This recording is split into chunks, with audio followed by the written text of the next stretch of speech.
Hello and welcome again to this edition of Phi TV, a product of Florida Internet and Television, the industry that connects 95% of Floridians to their favorite internet and television systems. Today we're joined by none other than Matt Dixon of Politico Florida, fantastic journalist and friend of the program. Welcome back. Thanks so much for having me. All right, so Matt, let's jump in. Usually it's the kind of the first phase of session, and we're going to start out with what were your big takeaways from the first day of session? Well, I guess one of the big things, the governor's state of the state always sort of takes all the energy and air out of the room, and the governor hit on all of the themes that he wants to and the themes that he's been hitting on ahead of he's going to Iowa on Friday and doing the. Why is he going to Iowa? I believe he's a big fan of corn on the cob. Okay, yeah, big fan of corn on the cob. Right. No other reasons to go? No, absolutely not. It's a wonderful square state. Everyone loves Iowa. But just generally, all of the things we've heard the governor talk about, he hit on yesterday, got a lot of attention, got national attention as it should, and that speech sort of was what we expected and got the governor what he needed.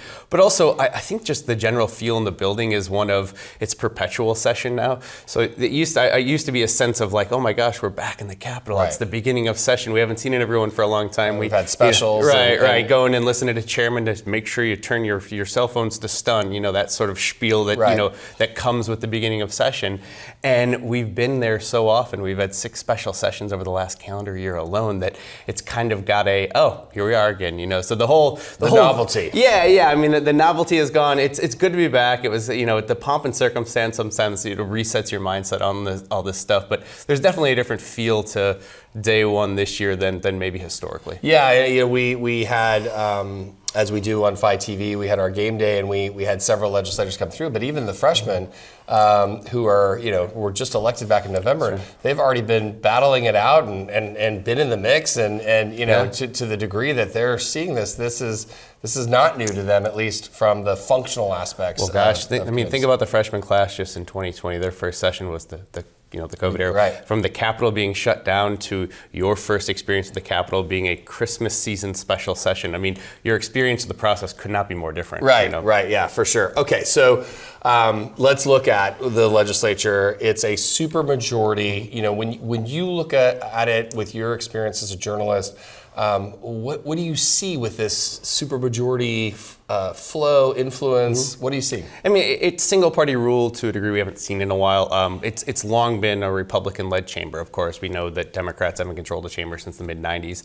But for the first time in a while, having supermajorities in both chambers, it feels as though Democrats are, functionally have no power. They haven't in a while, but they've at least sort of pretended. They've talked about, hey, here's our budget, here's the things we would do. And right now, the Democratic caucus in both chambers, for the most part, is 100% defense. Yeah. So they'll put out press releases. They'll say, give the quotes that all the reporters love about whatever bill of the day.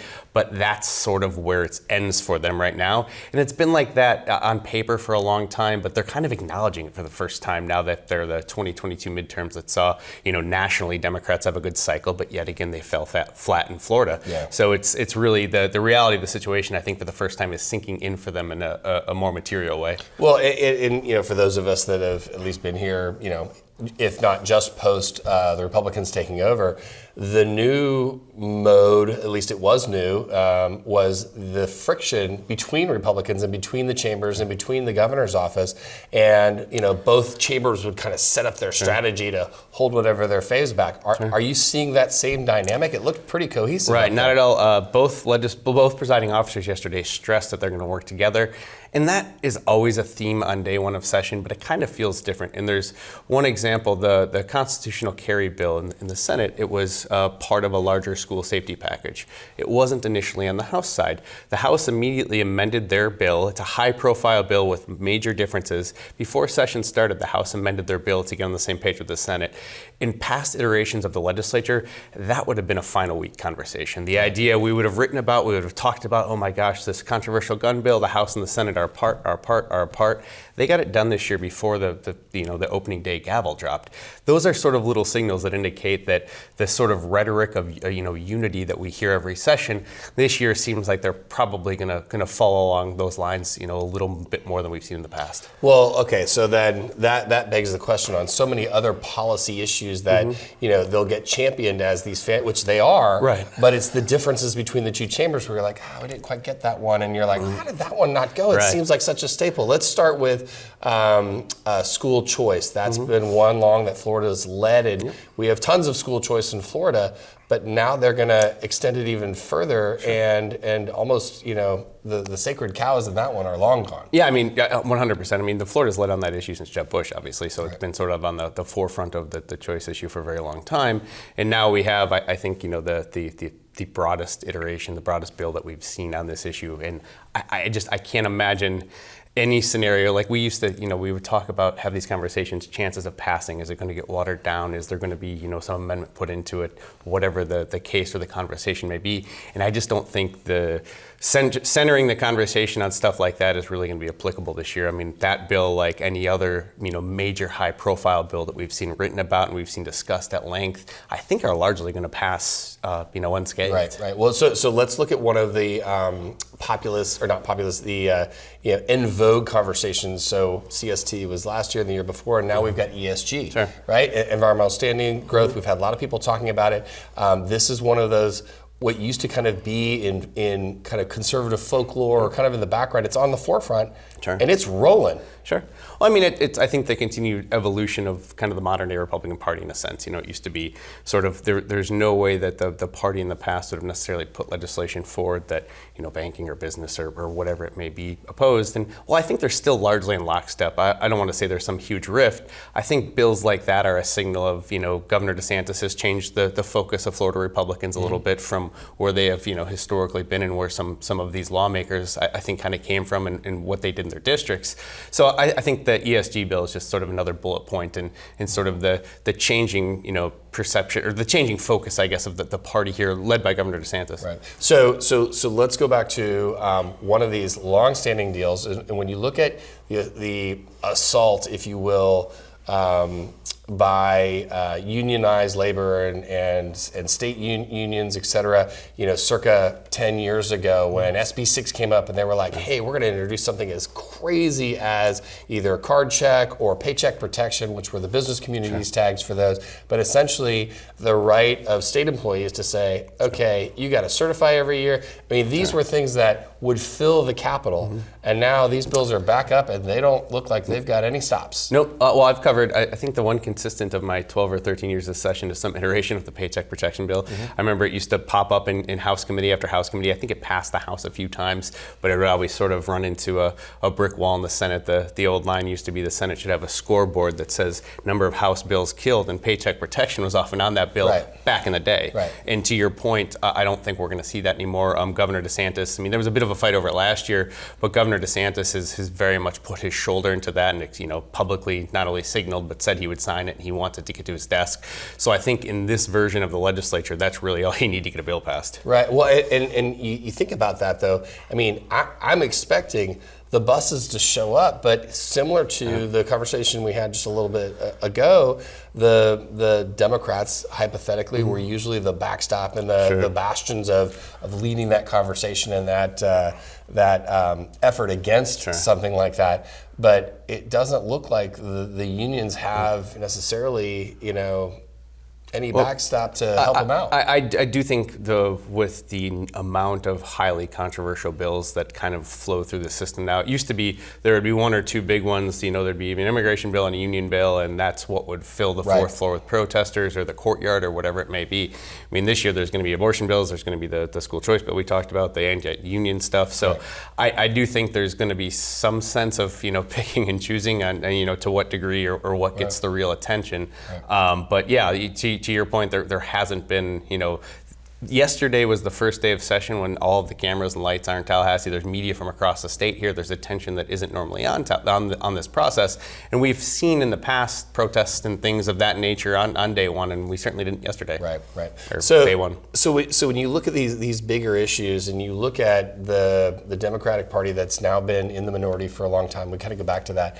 How do you see their behavior with the potential DeSantis, and I'm using potential, if the governor decides to run and he's a threat, characterize how they're maybe different now, and in what posture are they, or what are they leading on as far as the antithetical messages to whatever the governor's hyped on? Almost anything. It was kind of notable during the governor's State of the State. We haven't seen the Florida Democrats do a traditional rapid response for that in a while. Their communications program has been kind of off the past couple of years. And also we saw the DNC. All reporters like me, our inbox are getting flooded by DNC sort of fact checks and those sort of things. And it was almost every issue. There was guns, there was abortion. They even sent out an affordable housing one.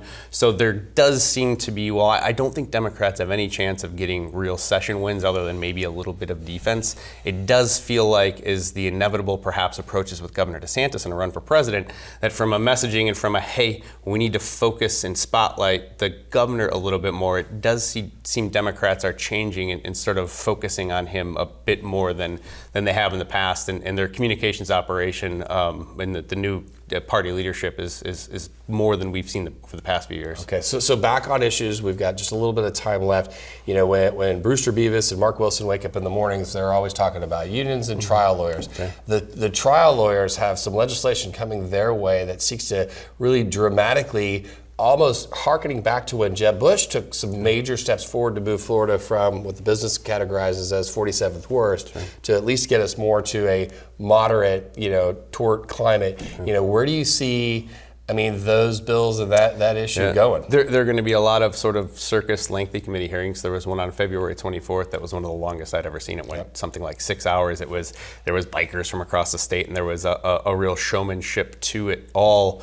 But like the other ones, Governor DeSantis mentioned tort reform yesterday when he addressed that. Not in his, I don't believe he mentioned it in his speech, but I think he did in the presser. Yeah, he did. He did in the presser. The Wall Street Journal has recently done a write-up about how the Florida. It's rare for a national outlet to cover a tort reform issue, so it's starting to get a little bit of national juice. The governor has a shoulder into it, so. My comments are going to have a bit of a rinse repeat sort of feel to them. Sure. But again, with the governor leaning into an issue, I think that's really all you need right now to pass legislation. In this tort reform bill, without question, he's So in our final minute here, let's talk about how the governor leans in. So we always used to use, the governor needs to be full-throated, meaning talking about it. Sure. This governor, while he talks about things, his shoulder leans in more with, I don't know, it's different. It's almost like the people, his lieutenants and everybody. It's like if it's done, there's just it's almost like there's the willingness, Sure. Versus a governor really needing to be out there on the pulpit, Sure. that sort of thing. Well, and I think part of it is because even when Governor Scott was here, who was a Republican governor who Republican members generally liked, there was still a fight, and the governor had to really lean into something. They had to put their name on it and their stake on it to get through the legislature because it wasn't a given, even though it was all Republicans. Right. This year, Governor DeSantis, in the past few years, it's been more of a legislature willing to work with him and sort of hand him the priorities he needs as he's sort of ascended through the national conservative ecosystem. So I think the nature of the give and take between the legislature and the governor is sort of what you're seeing there. And if he says he wants to get something done, there's usually a bill the next day. It's interesting because the issues you see from the governors, which is one branch, and then you see from both chambers, they're virtually the same except for a few. Yep. And I'm not going to call them pet projects because they're big individual, Sure. Chamber projects. But none of those individual ones seem to be held up as leverage against another one. No. They're like, sure, let's do it. Well, when the presiding officers announced their priorities, President Pasadomo had her affordable housing bill, and it seemed like the House and Speaker Renner was going to lead on the school choice stuff we talked about. That felt like the contours of session. Like those are the big 10,000-foot issues that we need to watch. Those are going to be the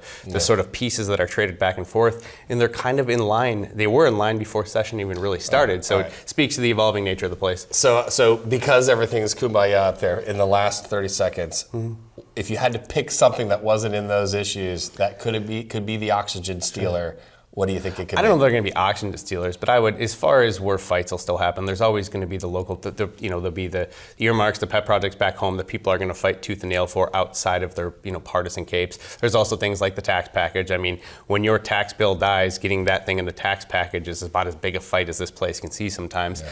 I think some of the basic fundamental dynamics of those fights are still going to exist. They're way lower than the radar than something the governor would necessarily care about or engage in. So I think there's some flexibility for lawmakers to have some of the the fights that I think we've deemed more traditional here, and we can all talk about the good old days. Sounds like the headline writers are really going to have their work cut out for them. I know exactly. Dry tax package makes news more at 11. I know, crazy. Yeah. Well, Matt, thank you so much for coming on. We always appreciate your take, and we look forward to having you on again during session. Thank you much. Thanks. That's all the time we have for this episode of Phi TV. Make sure you hit us up on our social media feeds for more great interviews like my guest just gave us. And for now, thanks for tuning in.